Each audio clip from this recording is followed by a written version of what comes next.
Hello，大家好，欢迎来到 Allen 的正念交易频道。这是一个坚持以正念交易为核心原则的个人观点分享频道。非常感恩一直以来有大家的支持和鼓励，让我们一起在波动的市场环境中寻找清晰而理性的交易节奏，实现长期稳定盈利。今天是2025年的7月24号，今天应该是让我感到比较不安的一天。为什么这么说呢？因为标普500在这个位置打了一根带有上影线的非趋势 K 线的小线，但这根小线呢，偏偏它的成交量就比较大，而这个位置呢，偏偏没有什么利空消息，反而都是说华尔街恐慌指数创新低，空头纷纷缴械投降。大家记不记得我们之前说过一句什么话？空头不死，多头不止。这个位置如果空头都被打服了，空头已经开始慢慢的死掉了，那么多头在这个位置是不是有一种即将开始回撤的嫌疑啊？尤其在这个位置带量的小线带有上影，而且不光是标普500这样。如果我们看一下纳斯达克纳100吧，因为纳100相对来说排除了很多其他小型科技股的成交量，相对更准确一下，这个位置是不是这个十字星也是带量的呀？之前这种上影不带量的呢，我不是很担心，但是小线一旦带量，什么量价异常啊，朋友们，所以很不舒服，很不舒服呀。如果明天早晨开盘，我想我应该会把仓位都减下来，来消除我内心这种不舒服的不安的感觉。即便是我们看到纳斯达克100主联的隔夜期货是在上行，但这个位置让我感觉隐隐约约的总感觉不太舒服，可能明天早上还是要把仓位稍微降一点。希望这是我的一种希望这是我的一种错觉哈。好，那我们看一下今天成交最热的是不是特斯拉呀？特斯拉还是在我们的区间内晃，多空相互博弈，最终空头把价格成功的收到了维加斯通道线的169之下。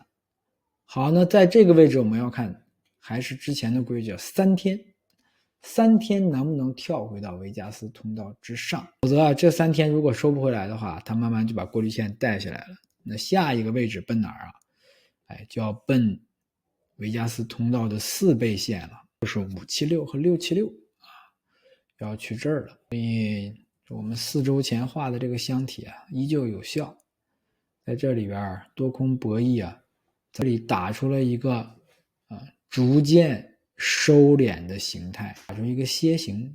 那这个楔形当它运行到末端的时候，总有一方要先发力来打破这种格局。现在这个就是特斯拉目前的楔形的形态，我们要关注它下一步如何演化，是真的要打到这个楔形的末端吗？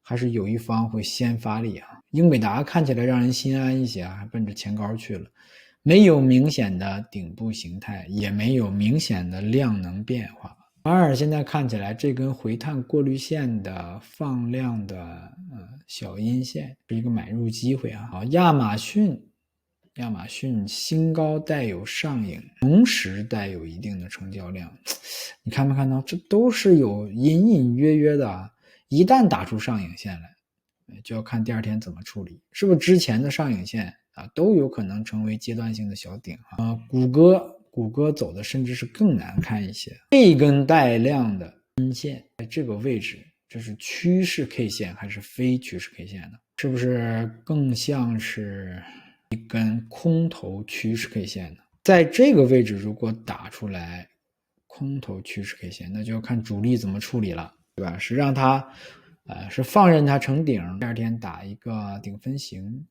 还是能打出来更强的形态？谷歌这根借着财报高开低走的形态非常的难看所以这几只股看起来都让我心中产生了一丝不安呢。那我们再看一下Meta， 这就是区间内震荡啊，这个出息不大。苹果现在是1、2、3啊，第3天站在维加斯通道之上了，也打出了一根上影小线，但是它还好处理一点，它只是在区间之内啊。我们观察苹果是否有机会啊，在财报之前把自己的价格推到箱体之上。那我算了个数啊，差不多是229左右。那么如果它上行的话，第一个空间可以看到229左右哈。至于为什么，如果到了再说。其他的呢，在这儿呢比较让人不安的呢，就是比特币作为加密货币的龙头老大，怎么样？今天击穿过滤线了。击穿过滤线的同时啊，其实它也是开始打破了前期这个小型的一个整理形态。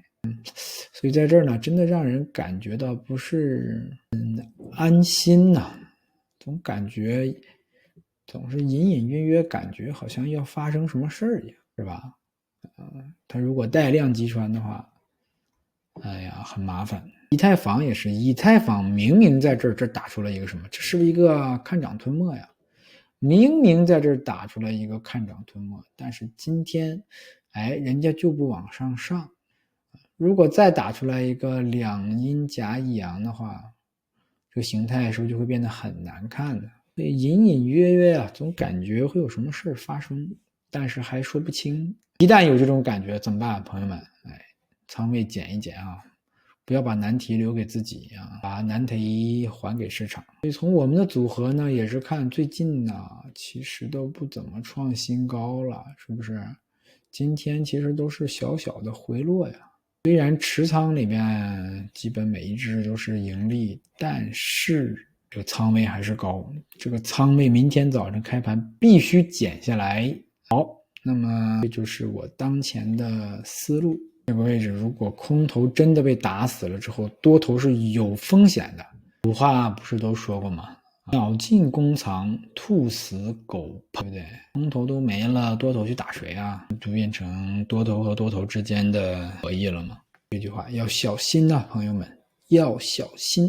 好的，那么非常感恩今天又一起和大家在市场上共度了一天。比较晚了啊，祝福屏幕前的每一位朋友今天都能过得健康、平安、喜乐，内心充满了美好的希望。